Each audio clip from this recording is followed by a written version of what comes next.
Lantegi hau guztiz bidezkoa da, dirua irabazten dute lantegi honekin, estatuan dituzten guztiekin dirua irabazten dute, kontua da, betikoa, deslokalizazioa dela, merkeago fabrikatuko duten herrialdeetara eraman produkzioak, eta hori da azkeneko kontua bai.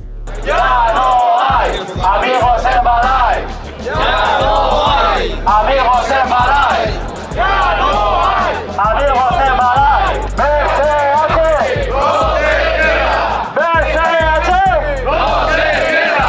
BCH no se queda. Momentuz, espero duguna da, egoera honetan pixka bat argitasun pixka bat jartzea gaurko bileran, Madrilen egongo den bileran.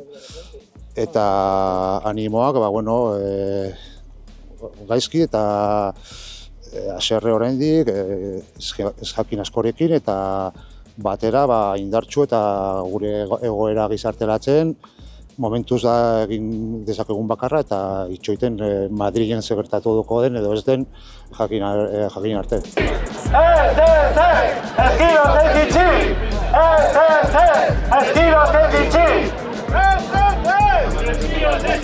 Espektatiba asko igual dago eta ez dakigu mantenduko diren ezjakintasun honetan eta edo gaur zerbait aterako den txuri edo beltz, hori espero dugu ezin gara hor mantendu egoera honetan, ezjakintasun honetan eta ez berririk gabe eta inolako kontakturik gabe eduki gabe.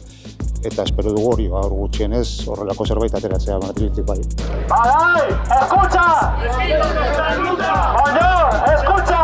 ¡Vecinos de esta lucha! Las Heras, escucha! ¡Vecinos de esta lucha! Hernández, escucha! ¡Vecinos de esta lucha!